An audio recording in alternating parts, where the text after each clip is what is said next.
Good morning, everyone. My name is Jade Harrison, and I'm happy to introduce our next panel titled Race, Image, Sound, Bodies in Motion. So our first panelist, Allie Martin, is a PhD candidate in ethnomusicology at Indiana University, and she is also a recipient of the IDRH Graduate Student Paper Award. Today she will be showcasing her project, Long Live Chocolate City, Sonic Justice in a Gentrifying DC. Our second panelist, Amardeep Singh, is a professor of English at Lehigh University, and he will be presenting his work on brown bodies and the authenticity economy, datafication, and racial performativity. And last but not least, our third panelist, James Yeku, is an assistant professor of African and African American Studies here at the University of Kansas, and he will be sharing his project, Anti-Afropolitan, Buddies in the Scam of Digital Policing. And without further ado, Ms. Allie Martin.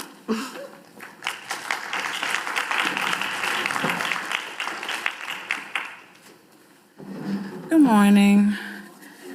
Can you all hear me all right? Yes, cool. Thank you all for having me. Thank you for the award. That's super dope. The title of my paper is Long Live Chocolate City, Sonic Justice in a Gentrifying DC.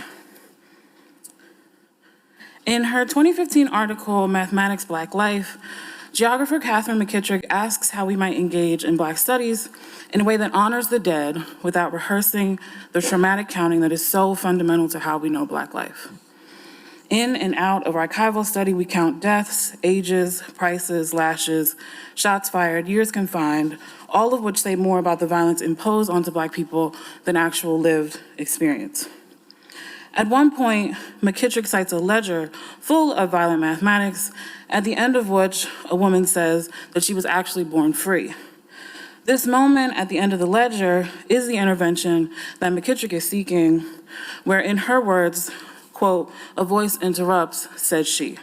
This woman, Betty, says she is free and was born free.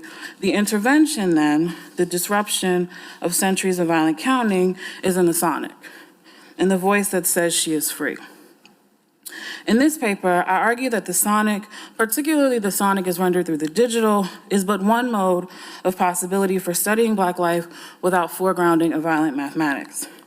Specifically, I hear sound is capable of enacting a kind of ephemeral justice, recognizing sound's tricky temporalities not as a hindrance, but as a means of facilitating replication.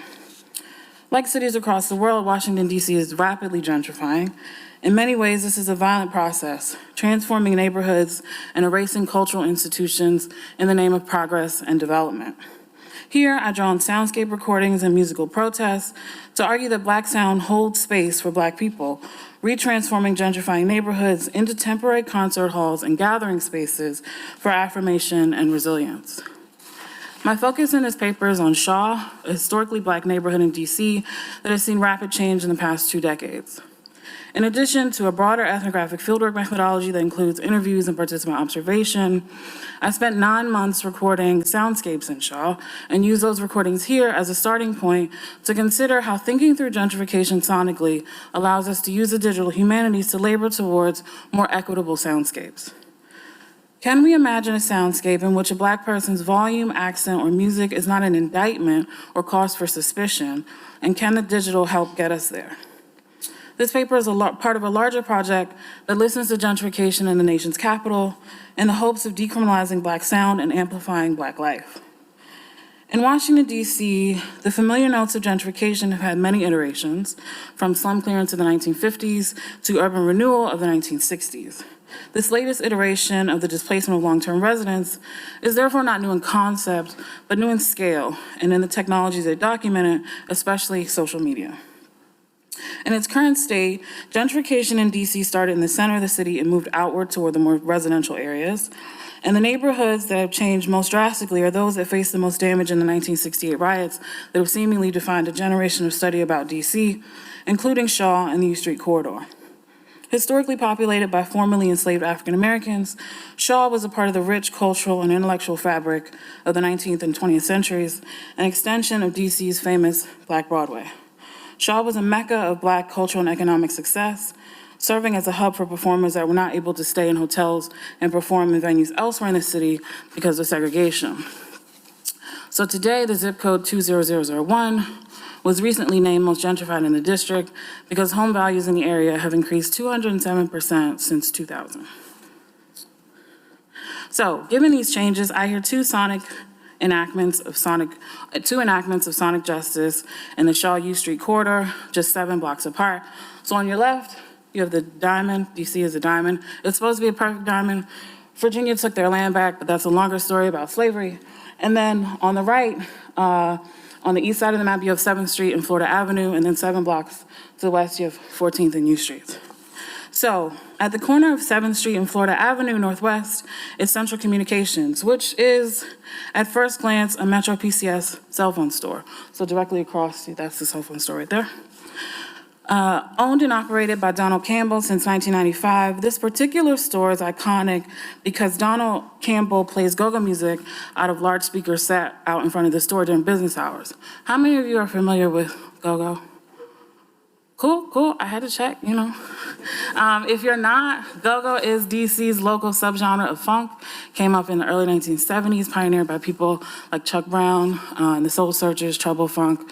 The name go-go is from keeping people going on the dance floor. That's the whole point. So the beat doesn't stop between go-go songs, so a set could be 45 minutes, an hour, and people just dance and dance. So here's a sample of what this intersection sounds like during the day.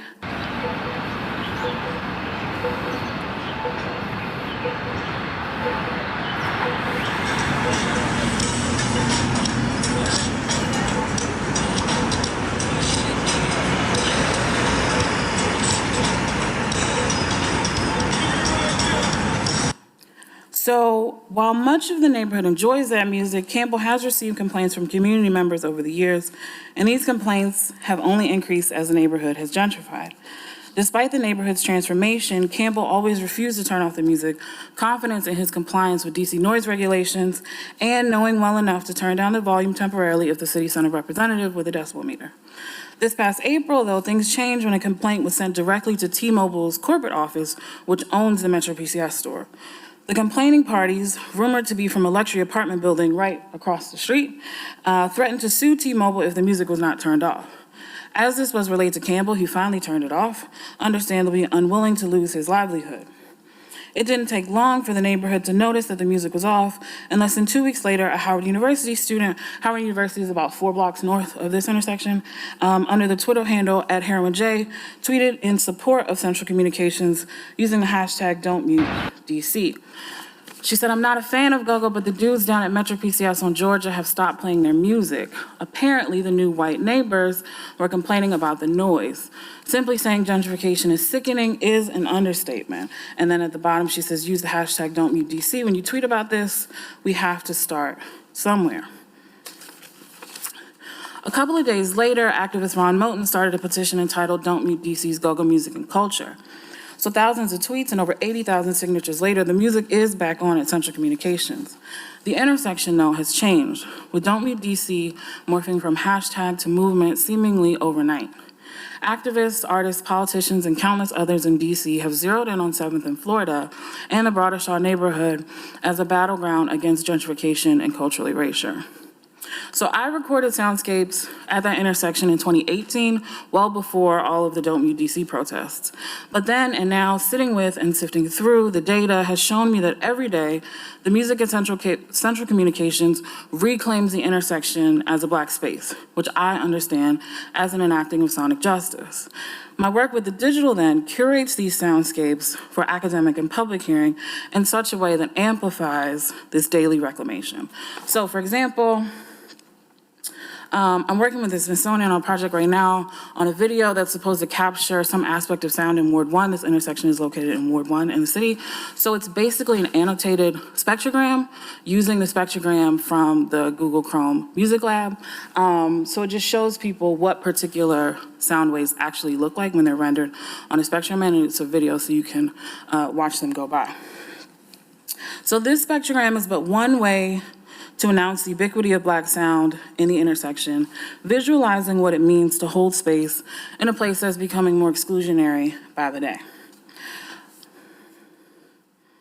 In addition to the hashtag Don't Leave DC petition and subsequent protests, another parallel movement has formed in response to T-Mobile's temporary shutdown of the go-go music at Central Communications. Mochella is a clever combination of Coachella, the outdoor music festival in California, and Mo, the DC slang term used to describe another person or friend, as in what's good, Mo. Mochella is sponsored by an organization called Long Live Go-Go, which is run by a team of young Black activists, organizers, and artists that have thrown a dozen go-gos of varying shapes and sizes since April of this year. The face of the Mochella movement is Yada, a 32-year-old rapper and activist that has made a name for himself organizing these miraculous parties all over town. When I spoke with him at a pop-up shop in July, he told me that he was relatively new to activism, saying, quote, "Not even 2 years of activism. My first stint in activism started last summer. It's just God's plan. God's using me as a vessel. It's not like I chose," end quote. He also cited his pacing as a primary reason for Mochella's success, where, quote, the way I work, when I have a vision, I want to do it right then and there. I don't want to be talking about do it next month, end quote. In addition to organizing go-go's all over the city, Mochella has been making important and insightful connections between gentrification and Black erasure in DC. They have thrown their weight behind some of the key fights in the city regarding healthcare, education, and gun violence, specifically the proposed closing of the United Medical Center, which is currently the only full-service hospital serving residents in Ward 7 and 8. And Ward 7 and 8 are the wards in DC with the highest percentage of Black people.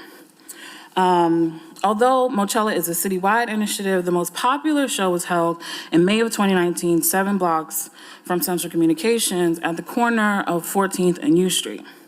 So this intersection is iconic largely because it was the starting point of the 1968 riots following the assassination of Martin Luther King Jr. 14th and U is also home of the Reeves Center, which built in the 80s, marked the beginning of the reinvestment in the U Street corridor after the riots at the insistence of Mayor Marion Barry. So on May 9th, 2 go-go bands performed at Mochella, ABM, which stands for All About Money, and Backyard Band. I'm gonna show you a clip of Backyard's performance at Mochella, maybe.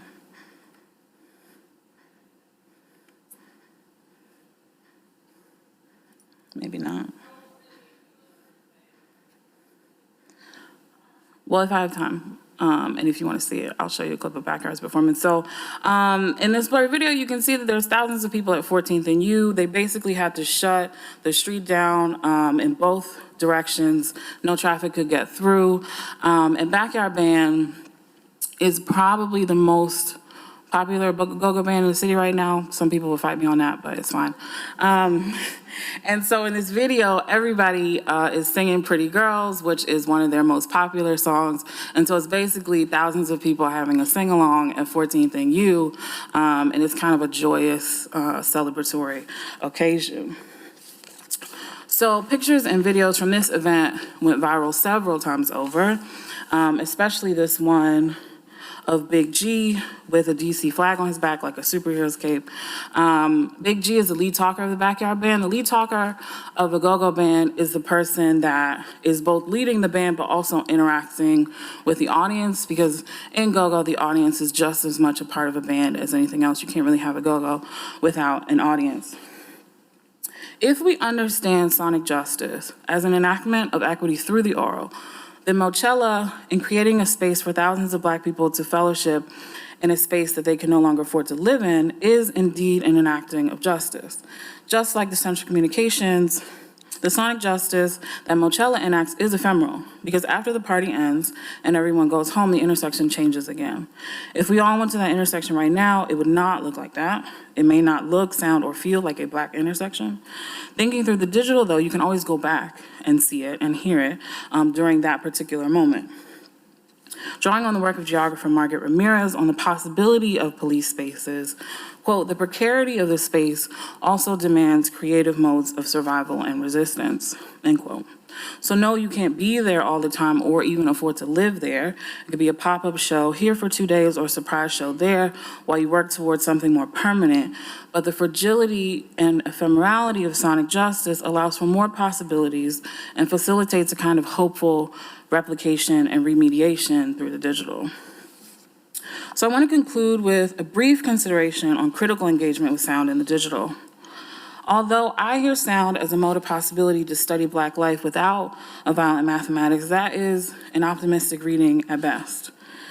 Instead of visualizing and replicating sonic justice, we could just as easily be counting screams, breaths, or shots heard.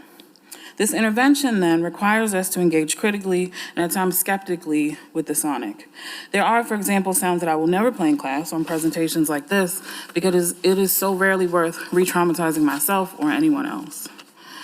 These are the kind of decisions we have to make when working with sound or any other medium through the digital in the service of Black life. In her call for a critical Black DH, Sophia Noble asks, quote, "If critical digital humanists are not willing to lead the conversation about the implications of the digital on social inequality and to help develop policy that attempts to mitigate this inequality, then who can?" End quote. So as I continue to think through this intervention, I would ask us to think about how we can use sound as rendered through the digital to show up, hold space, and amplify Black life. Thank you.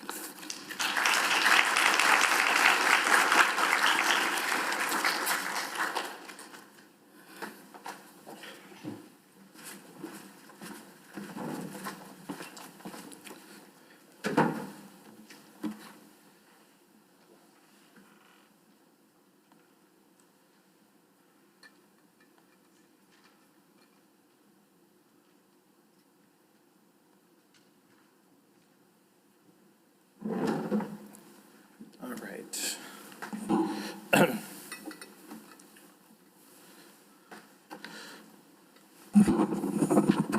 So, hello, everyone.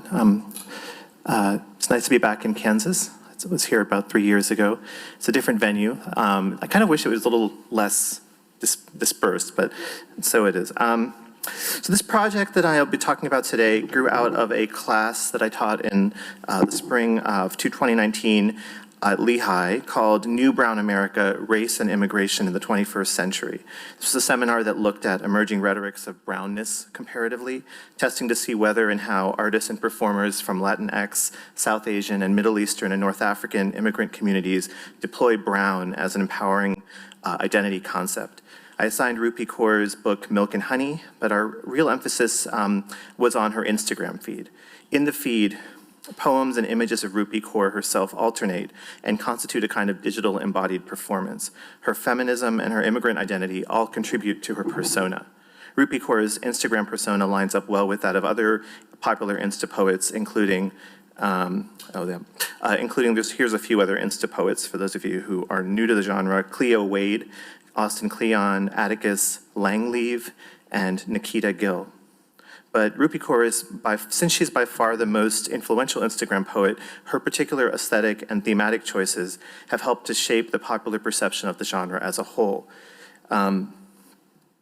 How does Instagram, a social media platform that favors immediacy, personal authenticity, and especially visual rhetoric, work as a format for poetry? How do we read Instagram poetry as literature and as data? So before getting into the kind of mechanics of that, I just wanted to show you a few images of Rupi Kaur's Instagram feed for those who might not be familiar with it. I was just talking to someone before the session who has never used Instagram and indeed had never played a video game, she said. So I think that maybe it might be worth taking a minute to do that. I'll just read the poem on the left. I won't read anything else.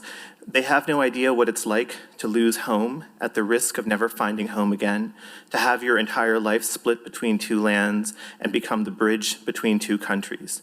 Immigrant. That's just an image.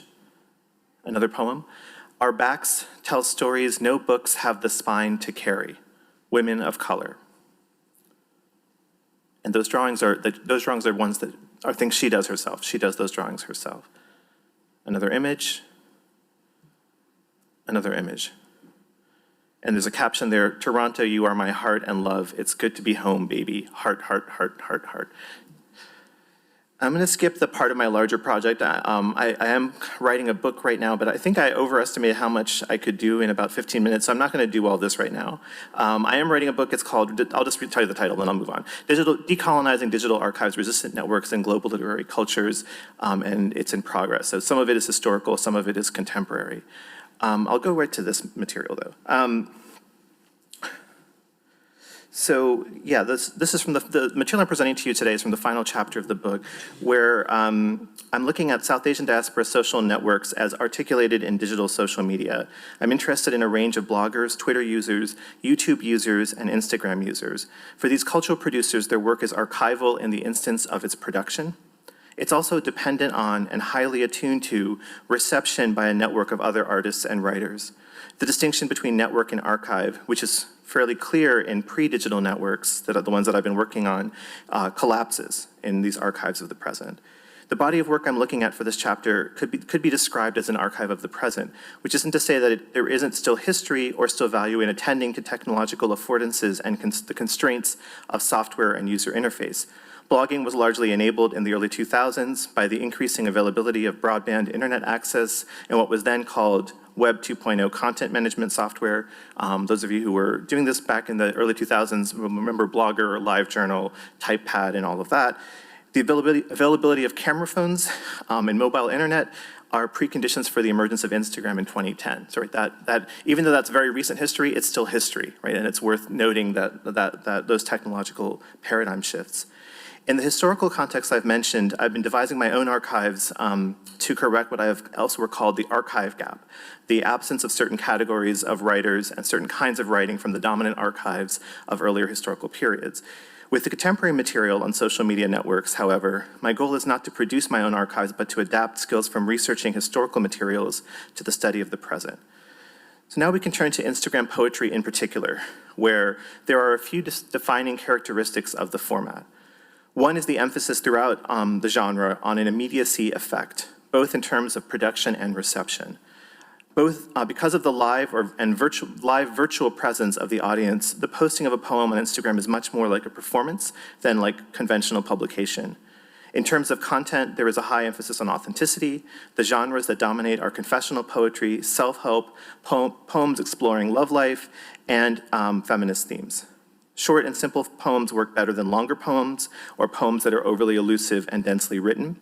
Some Insta poets present their work in fancy handwriting or in distinctive typesets, right, to kind of visualize the poetry. Others situate the text of their poems on objects with elaborate framing, blurring the line between poem and image. Finally, many Insta poets intersperse their poetry with self-portraits. So we'll get on to Rupi Kaur. She has been described as the most most commercially successful poet in the world. She began posting poems and images on Instagram as a college student in 2013. Today she has 3.7 million Instagram followers, and her first book, Milk and Honey, has sold more than 2.5 million copies, which is orders of magnitude greater than any kind of so-called serious professional poet, a Billy Collins or whatever. That would be 25,000, right? And so she's well into the millions. She rigorously alternates between poems and self-portraits, and her approach has been wildly successful. Even on Instagram, no one else has anything approaching her follower account. So the most popular second tier would be close to 1 million, but she's up to close to 4 million.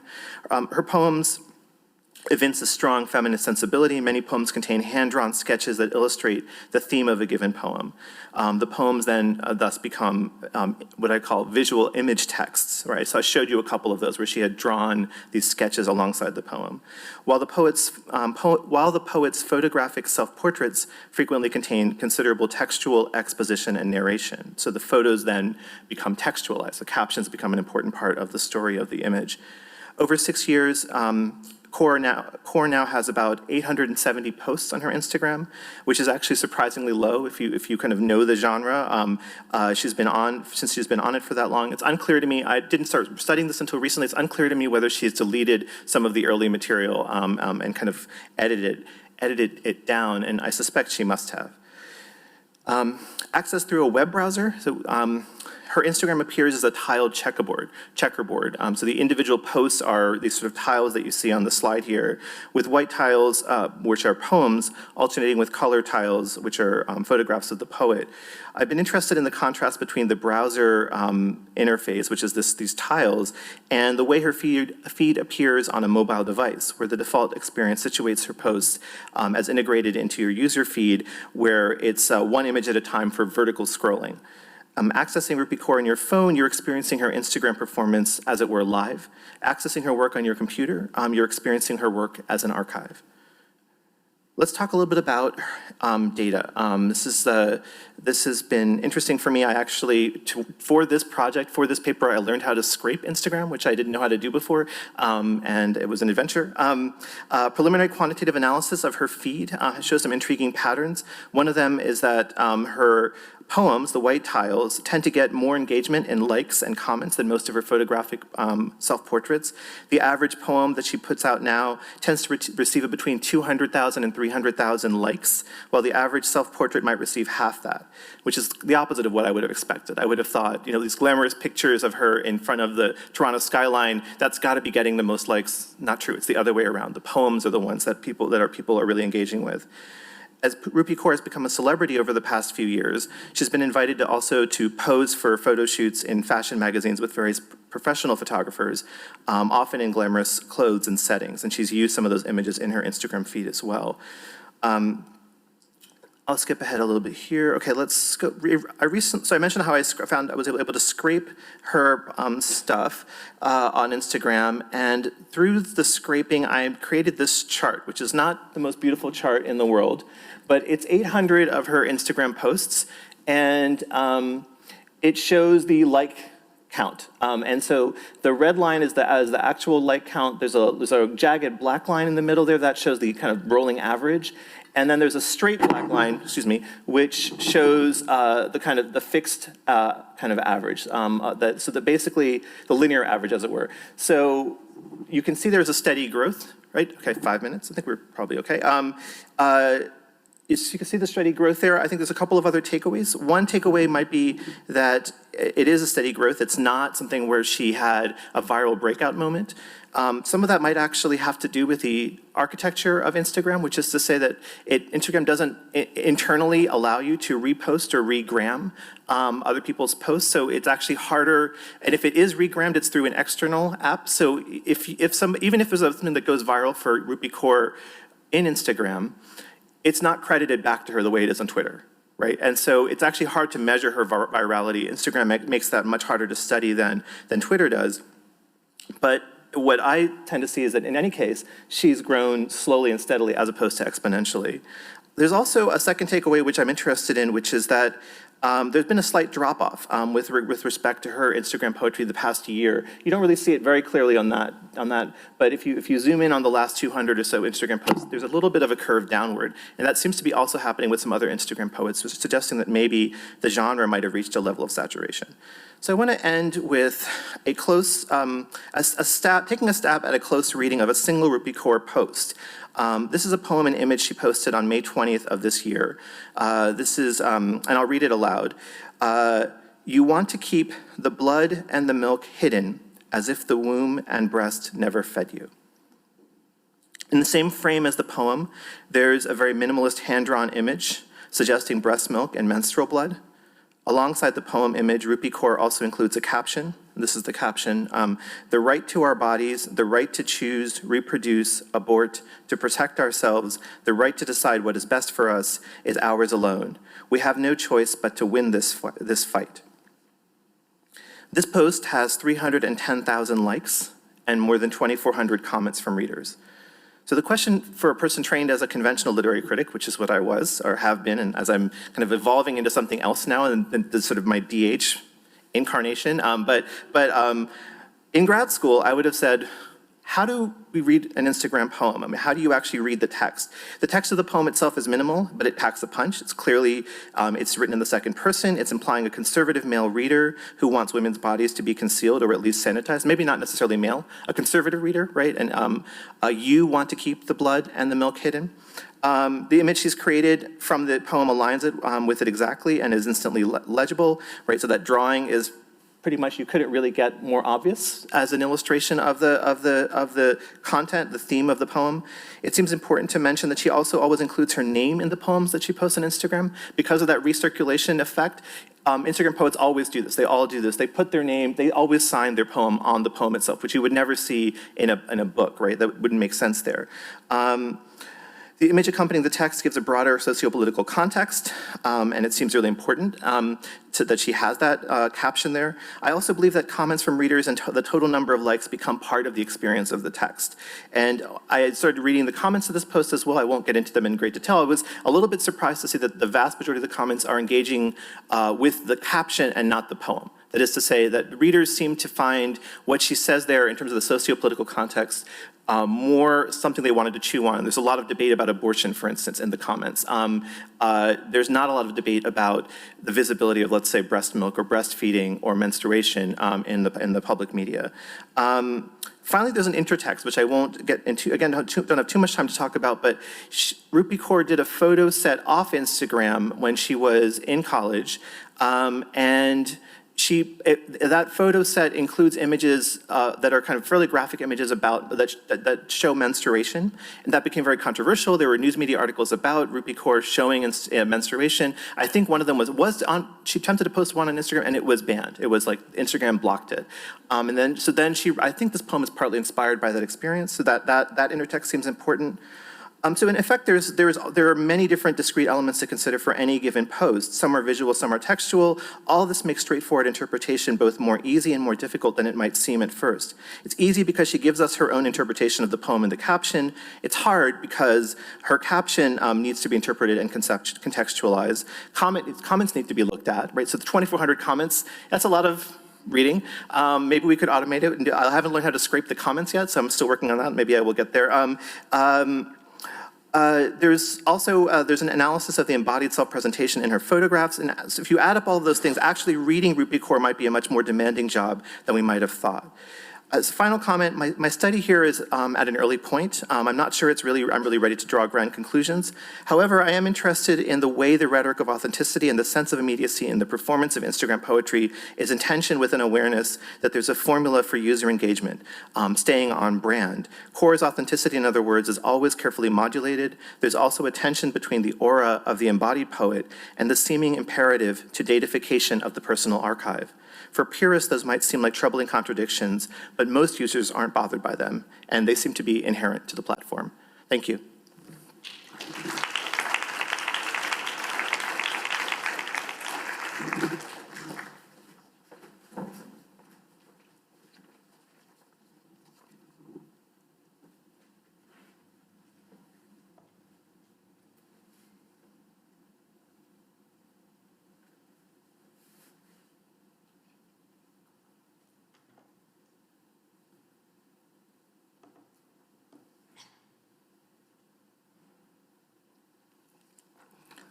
Morning.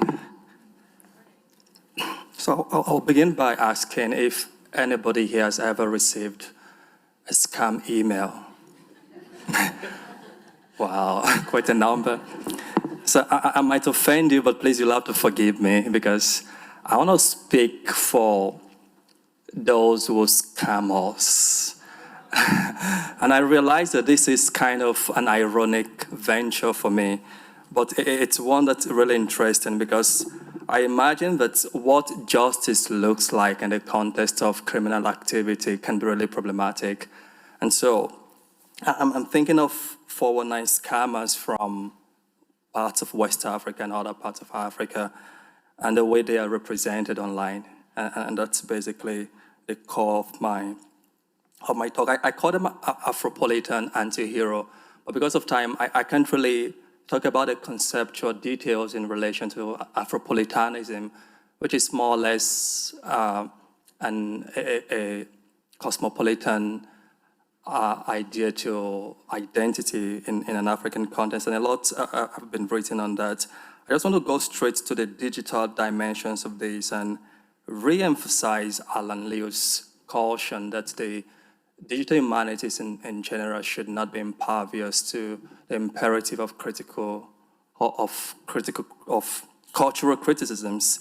And I imagine that materials from an Africanist context provide an important generative canvas for the kind of engagement and interventions Alan Leo would imagine. So my question as I think about this is, how are digital technologies complicit in the shaming of African bodies online, especially when these bodies belong to non-ethical subjects? And for me, this is an important question to reflect on, especially because, like many people have already said, the idea of digital redlining or what I call algorithmic interpellations from the work of Louis Althusser is something that really gets me thinking about how ideologies are embodied in social and political institutions, especially in the way they form and constitute the identities of individuals in social contexts. In a digital environment, this is something that's really important, especially as we think about how algorithms and the design and the structure, the infrastructure of the internet can interpolate subjects. And I'm thinking about all of this in relation to the ethics of scam baiting. And I'll get to the meaning of scam baiting in a moment, but I think it's important to focus on how digital representations or digital representations produced around bodies can become really insidious and complex when we think about the fact that they're produced for people whose subjectivity is constructed by others. And by others, I'm thinking about scam baiting websites and blogs that serve as anti-scam vigilante groups, so to speak, that want to stop us from getting scammed. And I'm thinking about that in relation to this image, for instance, which is an actual photo of a scammer that is posted on one of such websites. The sign he has is, "If Bigger made me do this," and immediately the loss of authenticity, of subjectivity becomes obvious, and the image foregrounds this idea that indeed the scammer would do anything for money. So how are these images problematic in the context of scam baiting? And that's the focus of my talk. One of the platforms I've been doing a lot of work on is 419ether.com.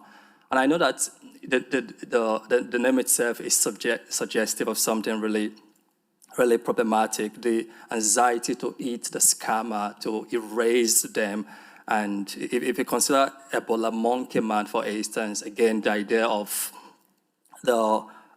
Africa, that single story of Africa as a place of disease, of bestiality comes into play. And I think it's important we understand what scam baiting itself is. And I thought to do that, why not just go to the guys themselves and see what they say in relation to what they do. Simply put, the right, you enter into a dialogue with scammers, and the idea is to waste their time and their resources.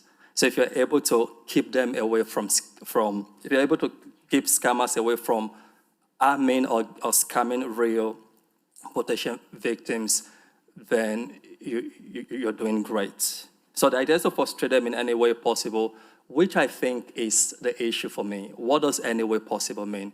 And how does the process of scam baiting reiterate certain ideologies that could be problematic for the whole idea of scamming as a criminal enterprise? I don't know any scammers. I've never been scammed myself. But I think it's important to think about how scammers are represented online and think about scam baiting as something that works as a diversion tactic, as it were. The scam baiting communities are interested in wasting the time of scammers. They want to prevent online scams. And one of the ways they go about this is to get the scammers to send actual photos of themselves. And these photos are kind of stored in an archive online. So there are different archives on 419ether.com. There's one that's called a Hall of Shame, where you have fictional images, but the actual photographs in some other archives where they call the trophy room. So the word trophy, again, is another important word that has a lot of political connotations. Now, to be fair, 419ether would argue that they are not invested in any racist activity. Anyone with racist views, they write, is most definitely not welcome on this site. 419ether maintains a zero-tolerance policy towards racism throughout the site and forums. But again, if you get into the trophy room and you spend time just digging out some of these photos, you see images that evoke white supremacist thinking. You find images of a monkey mask that, again, could be very suggestive. The one I like most is the one with the angelic figure that kind of offers a picture from Judeo-Christian mythology of some white person violently deciding the fate of the scammer. I think it's really charged with meanings. Aside from Black and African bodies, you have non-African subjects once in a while from some of these trophy rooms.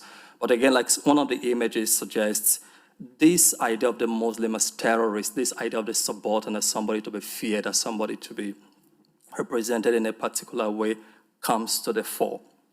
And that's what plays out in most of the archives and most of the images online. They compel us to think about the politics that cohere around Black bodies on the internet.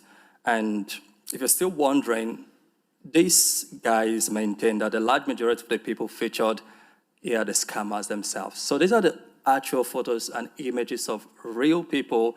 At some point, I had to get on social media to see, I think this guy looks familiar. So go to Facebook and try to see if I know them. And it's really disheartening to think about how they are represented. But what is actually at play, I argue, is the idea of ownership, the ownership of the Black body. And I wonder if that's something to be accepted, since the bodies depicted and represented are bodies of crime, as it were.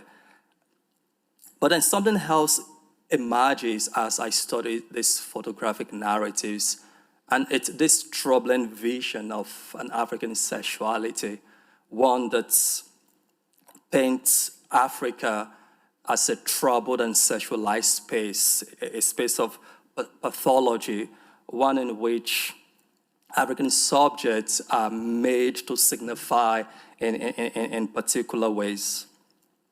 And what eventually becomes evident for me is how the performativity of this is really striking. In the image, I love performing fellatio, for instance. I imagine that this scammer is not just performing for the white gaze that has compelled this image, is also performing for the gaze of audiences, online audiences globally. So there's that idea of performance as twice restored behavior, as Richard Chetnam might argue. But then what is really at play also is the idea of the performance of self-abjection. The scammers are made complicit in their own self-degradation. And I thought that was really important, especially if you consider the way the body becomes a kind of test of the violence and the violations of scam baiting. So we can think of digital policing, which more or less is what scam baiting entails, as a violation of privacy online. So it's not a violation of online privacy, as we might think about more broadly, but the idea of an online re-territorialization of the privacy of another, such that the body becomes a kind of social phenomenon that is inscribed with violence, that is vulnerable to the social forces of others, as Judith Butler might argue. And in these drag performances, for instance, what I think is evident is the scam baiting as a site of contradictions and slippages that show the inherent contradictions in the project itself. And to follow in Lisa Nakamura's argument to reiterate that particular idea of the domination or subjugation of African sexuality, as she argues, I think what is evident is to think about how this domination of an African sexual identity complicates for us, especially in terms of what an Afropolitan identity might be.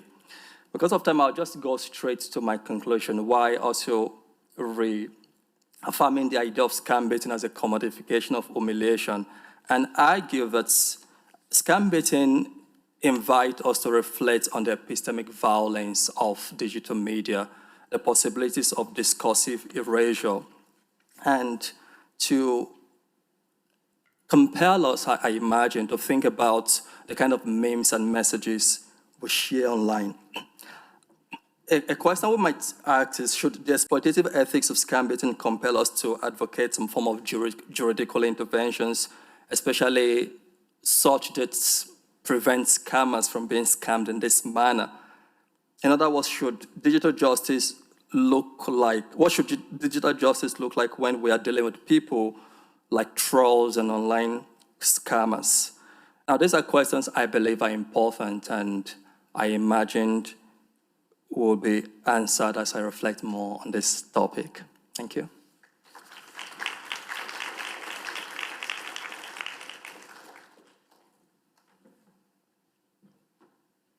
Okay, so I'm gonna open up the floor for a quick Q&A. So if anybody has any questions for our panelists, you're welcome.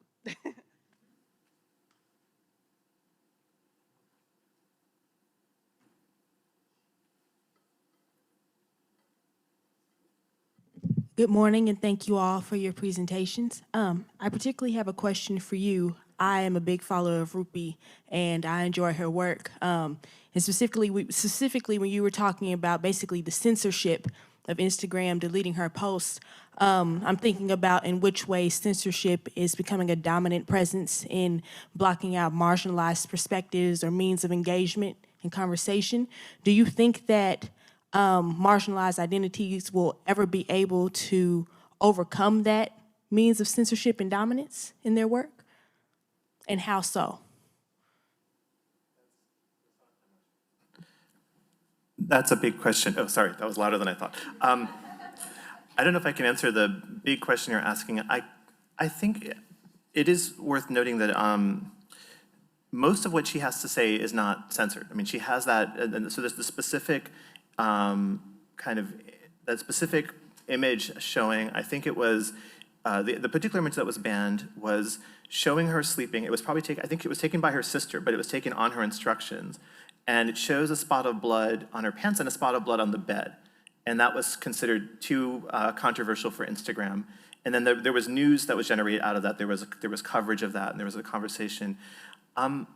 So, I mean, I don't know about ever, but I think it would be interesting to hear executives at Instagram actually justify that in some kind of direct way. And I don't know if they've ever been called to why that is considered objectionable by their standards of their community. And if that is objectionable, are there, what other recourses do we have? But I don't know if I can answer the big question of can we ever get around censorship of let's say, women's voices and ideas and marginalized communities. We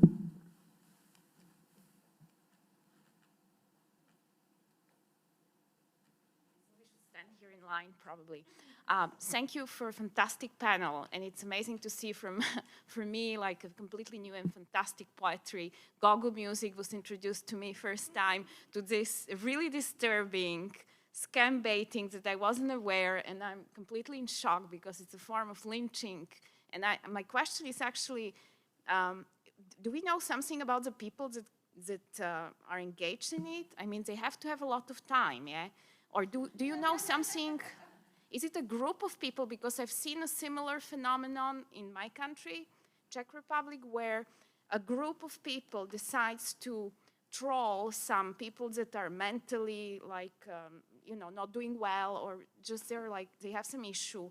So they really lynch them. They organize themselves as a group. They create like a hidden Facebook group where they prepare different ways how to troll them. So it's a form of this organized lynching. So I'm curious whether this is like individuals, or is it like groups, or what do we know about them? And I'm really curious about your issue, like what should be the regulation, or what can we do about it?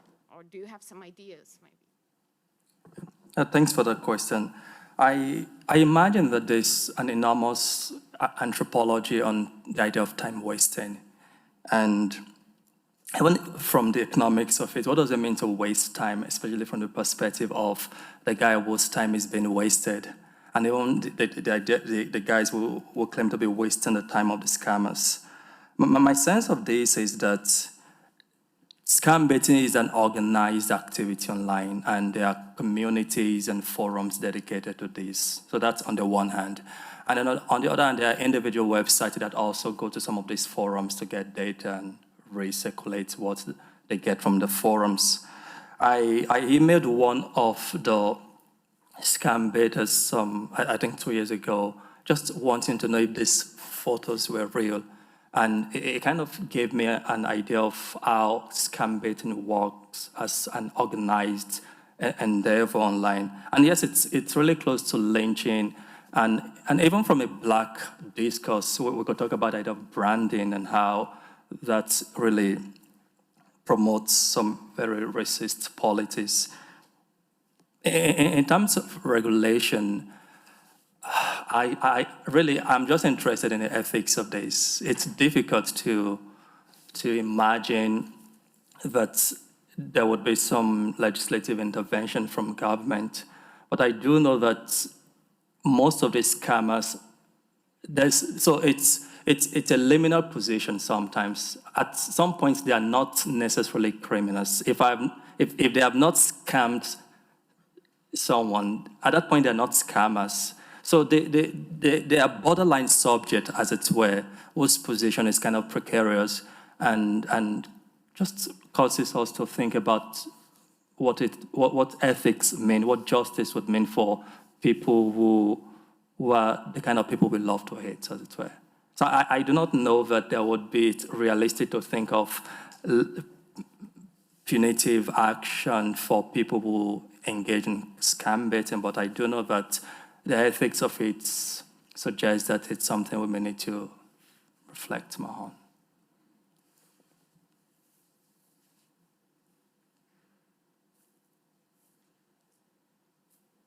Okay, well, I actually have a question. My question's for Allie. I think your project's super dope. So I'm just wondering if you could shed a little bit more light. So you said that you acquired all of your sonic data, most of your sonic data, sort of over a 9-month period in Shaw. So I'm wondering if you could tell us more about your process in like refining that data and sort of like cleaning it up.